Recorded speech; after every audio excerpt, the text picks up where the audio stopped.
Well, perhaps just while we're waiting, Anna, do you mind fielding one question maybe? That Keith raised the question in the chat, which I think is really Sorry, important. the chat wasn't coming up on my screen. Oh, Yeah, that's sure. quite all right. I thought about interrupting you with it, and I thought, no, it's worth sort of just holding until we've got a chance for a longer conversation. But Keith asked, how is the health sector involved in planning your wellbeing elements?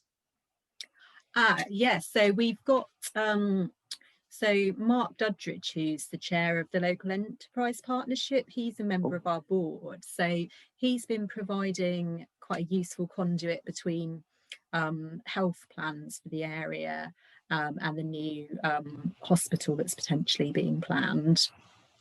We also have a board member who works as an audiologist in the NHS, which is quite interesting. Other than that, it has been, we could have done better at engaging with the health sector.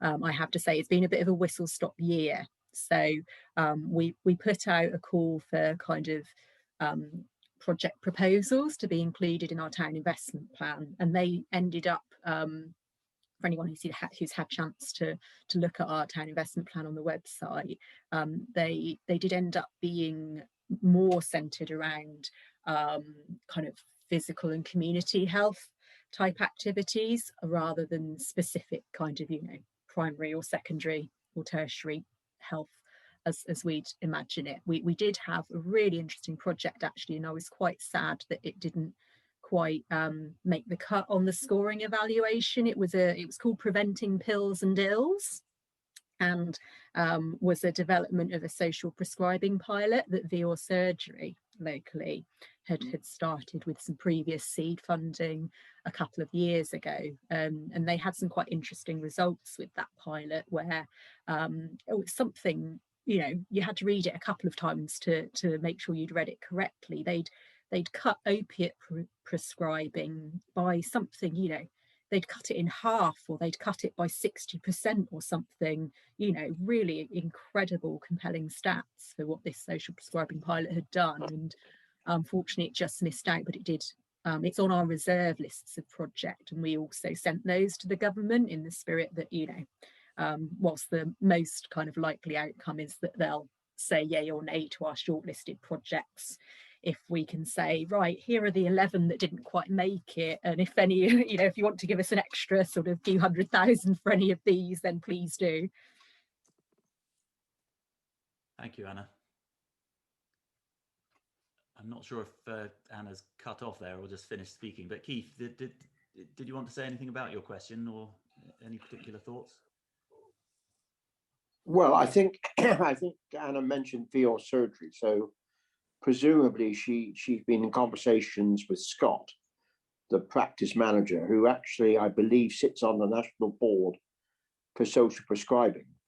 But it is for all sorts of good reasons. There does seem to be a space between community originated projects and discussions which could lead to projects and the health sector, which is why I'm seeking to engage with Curno Health.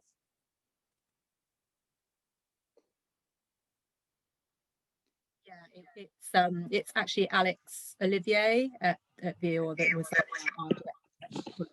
contact for the project, but I do know Scott as well. I've met him a couple of times, and I think you're right to identify that. I'm not quite sure why it is or what the answer is, but there is that sort of slight disconnect with the way programmes engage with the formal health sector. I don't know whether that's a Camborne thing or a Cornwall thing or a general thing, but it would be really good to kind of work towards breaking down that barrier. I think it's a national thing, and it's. I mean, I mustn't. You get hold of ideas, don't you? And you become a record, goes round and round. But I think unless there is a close connection between the community originated schemes and the health sector, both will be disadvantaged. and we won't get the outcomes that we're both looking for. And I think there are, social prescribing is there's a lot going on there. It's a broad area, but there's a lot of activity there. I think what Maria's doing with Macmillan and Age UK have community groups and community teams. There are community navigators. I think there are things going on, but it feels like maybe they're operating across as you call it, a space. So at least what I see us being able to do here is highlight where those things are happening and try and make sense of them. Part of the nature of it is they're complex and maybe not as easily visible as the big parts on either side. But if we can identify and highlight what is happening and figure out what's working, and make that the habit and the culture, or move towards that at least.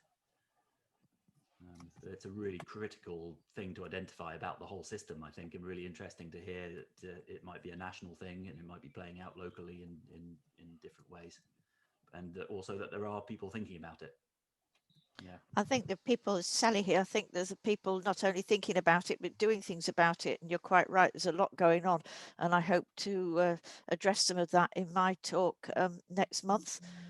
So that'd be good. But I'm interested to know from Anna, are you not in touch with your with Volunteer Cornwall's community maker, or any of the people who input to the community from the other side of things? I'm not, no. No. So need to get some information to you.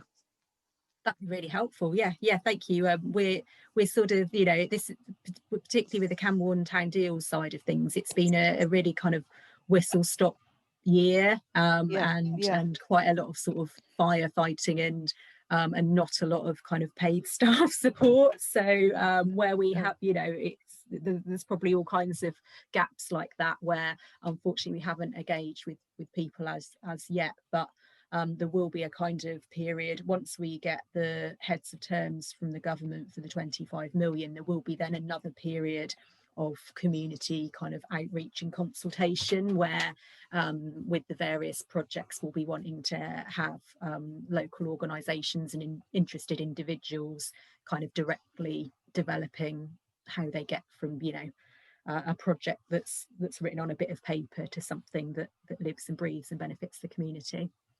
I've got two experiences of social prescribing that might go towards some of what's being said. So I work at the Eden Project on a project that receives people who have been socially prescribed. It's a gardening project, as you would expect. The least successful social prescriptions are the ones that come from the doctors. Yeah.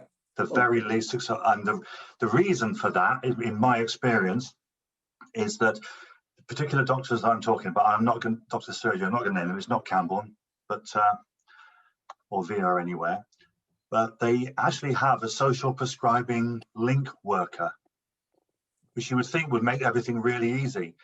But the link worker is not allowed to support the person being prescribed to the social prescription. It's like sending someone with agoraphobia and telling them they've got to go to the chemist to get their prescription. They can't, yeah? And so the people that they're trying to prescribe can't make their own way, and there's no support to get them there. And that's because the emphasis is on prescription and not on social. And that's why it's really hard to link with the doctor's surgeries and other health providers, because a prescription is easily done. You tell someone, they tick the box, away they go, and they expect someone who has just met someone they don't know to be told to go and meet someone they don't know. Guess what? They don't turn up.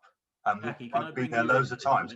And my other experience was with the TR14ers many years ago, when a community paediatric consultant at Trelisk, before the phrase social prescription had been ever coined, knew about TR14ers and instructed social services to bring this young asylum seeker to TR14ers sessions.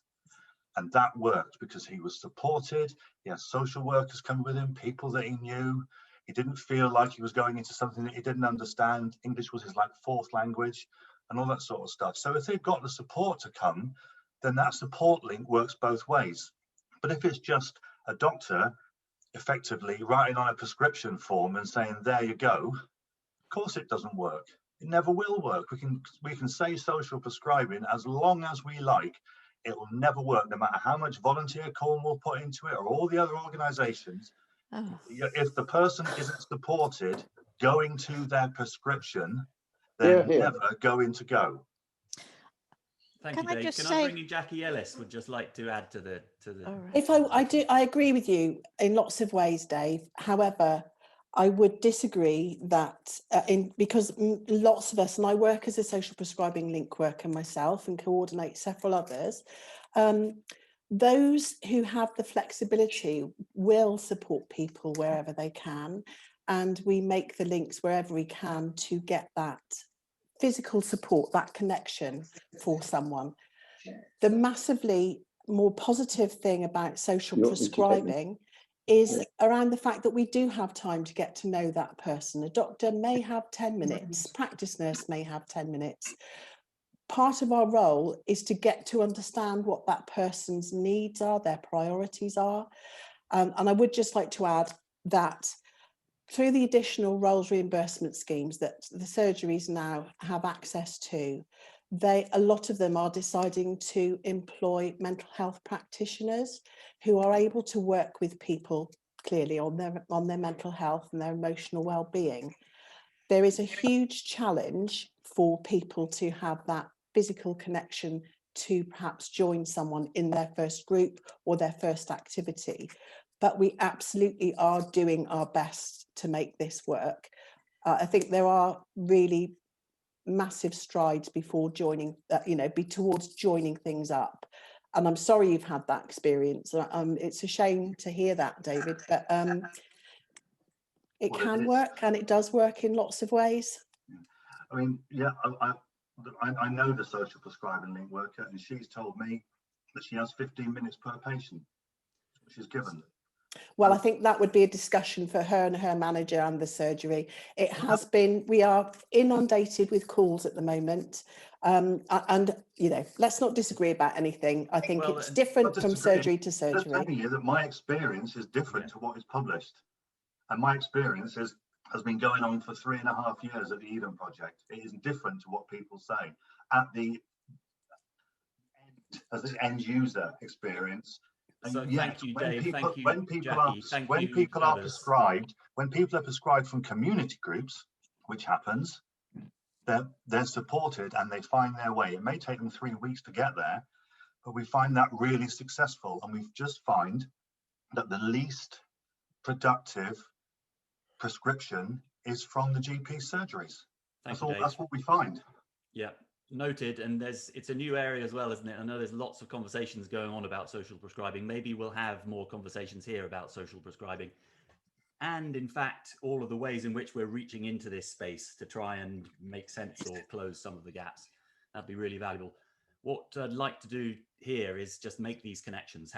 We can start these conversations. We don't need to resolve them, but it's good to clarify and to voice these issues and to make connections. Josh Clark sounds like he's another person that Anna might connect with. Josh was on the call, but is no longer. But Julie, maybe you can help connect Anna with them. Let's proceed. And because I think one of the most valuable things is for us at least to know each other, and then we can continue these conversations in other formats too. Let's proceed into breakout groups and follow the process as described by Anna. And I think that'll really help just to air these and further issues and make further connections. So.